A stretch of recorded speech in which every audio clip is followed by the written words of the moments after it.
मी बैरू सूर्यकांत मगर, राहणार जेऊर बायजाबाई, तालुका जिल्हा अहिल्यानगर. माझी सख्खी आत्या इंदुबाई गोविंद बेरड, राहणार भिस्तबाग चौक, सावेडी, अहिल्यानगर. माझ्या आत्याचा संशयास्पद मृत्यू झालेला आहे. तरी माझी तक्रार अशी आहे की याआधी मी सांगितलं होते, माझी आत्या इंदुबाई गोविंद बेरड ह्या भिस्तबाग चौक येथे एकट्या राहत असून आत्याचे तिथे 114 चौरस मीटर प्लॉट व त्याच्यावर एक गाळा व 3 खाली रूमवर त्याच्यावरती 4 रूम, अशा एकूण 8 रूमवर एक गाळा होता. रूम काही भाड्याने दिलेल्या होत्या. एकामध्ये आत्या राहत होती व 8 ते 10 वर्षापासून जिशान रशीद सय्यद, राहणार गजराजनगर याने खालचा गाळा चिकन व्यवसायासाठी भाडोत्री घेतलेला होता. तरी माझी आत्या ही एकटी राहत आहे. तिला लिहिता वाचता येत नाही. तिचा अशिक्षितपणाचा गैरफायदा घेऊन जिशान रशीद सय्यद याच्या मदतीने संकेत नंदू बारसकर, मीना नंदू बारसकर, अमोल नंदू बारसकर याने भिस्तबाग चौक, सावेडी येथील प्लॉट, बिल्डिंग व निंबुडी येथील 40 गुंठे जमीन ही 10/10/2022 रोजी खरेदी करून घेतलेली आहे असे त्यांचे म्हणणे आहे.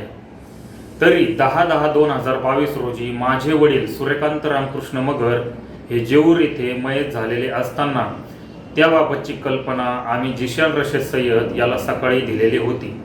ती कल्पना असूनही त्याच दिवशी खरेदी झालेली आहे हा एक आम्हाला संशय असून, खरेदीमध्ये अकाउंट पेचे दिलेले चेक, आत्याचे खाते स्टेट बँक ऑफ इंडिया व पंजाब सिंध बँक या 2 नॅशनलाइज बँकेमध्ये आत्याचे खाते असून त्या खात्यामध्ये कुठल्याही प्रकारचे अकाउंट पेचे चेक हे जमा झालेले नसून, खरेदी व्हायच्या आधी एक आठवडा अगोदर आत्याचे ध्येय मल्टीस्टेट याच्यामध्ये खाते उघडले जात आहे व त्याच्यामध्ये ध्येय मल्टीस्टेट व छत्रपती मल्टीस्टेट या दोन्ही बँकेच्या कर्मचाऱ्यांच्या मदतीने खरेदीदाराने स्वतःचे चेक स्वतः विड्रॉल करून घेतलेले आहे. तरी त्याविषयी आम्ही कोर्टामध्ये सिव्हिल दावाही दाखल केलेला आहे. आमचा दावा हा न्यायप्रविष्ट असून कोर्टाने आत्तापर्यंत जे काही निकाल दिले ते आमच्या बाजूने दिलेले आहे.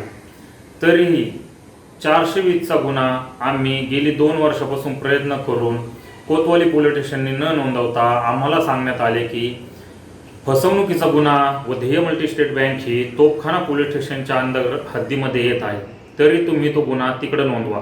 आम्ही फार गुन्हा नोंदवायला पोलीस स्टेशनने फार टाईम लावल्यानंतर 16 ऑक्टोबर 2024 रोजी गुन्हा नोंदवून घेतलेला आहे. तरी गुन्हा खरेदीदार मीना नंदू बारसकर, ॲडव्होकेट संकेत नंदू बारसकर व अमोल नंदू बारसकर, त्याच्यानंतर ताबेदार advocate Prakash Sawant, advocate Ajay D Garje, advocate Nikhil Shekde व ध्येय मल्टीस्टेट व छत्रपती मल्टीस्टेटचे कर्मचारी राहुल कराळे, भूषण सुदाम शिंदे, भारती राजू धाडगे, सागर पाडळे, रंगनाथ आडसरे, गायत्री भागवत यांच्याविषयी असे एकूण 14 जणांविषयी आम्ही गुन्हा नोंद केलेला होता. तरीही आज गुन्हा नोंद होऊनही गेली बरेच दिवस आम्ही पोलीस स्टेशनला विचारणा केली असता पोलीस स्टेशनला वारंवार जाऊनही आम्हाला पोलीस स्टेशनवरून उडवाउडवीची उत्तरे देण्यात येतात. आम्ही भरपूर वेळेस विचारलं, गुन्ह्याला इतके दिवस झाले. तिथल्या PI सरांनाही विचारलं, सर गुन्हा इतके दिवस होऊन आरोपी अटक का नाही होत? तर त्यांचं म्हणणं असं आहे तर आरोपी भेटत नाहीत. आमचा प्रयत्न चालू आहे, आम्ही तपास करत आहोत आणि पाहिजे तसा तपास होत नसून आमची पोलीस प्रशासनाला विनंती आहे की खरेदी झाल्यापासून आत्या आहेत अशापर्यंत 4 महिने यांनी कुठलाही प्रकारचा तिथले ताबा घेतलेला नसून आत्याला असं कोणत्याही प्रकारची कल्पना झालेली नव्हती की माझ्याकडून यांनी फसवणूक करून किंवा माझी खरेदी घेतलेली आहे. त्यानुसार आत्याचा 4 महिन्यात संशयास्पद मृत्यू झालेला आहे. तसा अर्ज लेखी निवेदन आम्ही SP ऑफिसला दिलेले होते. त्या अर्जाचाही कुठल्याही प्रकारची चौकशी झालेली नसून आम्हाला कुठल्याही प्रकारचं काही सांगण्यात आलेलं नाही. आम्ही वारंवार पोलीस स्टेशनला जातो, आम्ही वारंवार पोलिसांना रिक्वेस्ट करतो की सर तपासाचं काय झालं, आमच्या आत्याचा संशयास्पद मृत्यू पण आहे, 420चा गुन्हा पण आहे, तरी पण सर काय झालं. तर आम्हाला पोलीस स्टेशनवरून उडवडूची उत्तरं देण्यात येतात. तरी माझी पोलीस प्रशासनाला हात जोडून विनंती आहे की आमच्या निवेदनाचं किंवा आमचा लवकरात लवकर तपास घेऊन आम्हाला योग्य तो न्याय देण्यात यावा, एवढीच मी पोलीस प्रशासनाला विनंती करतो.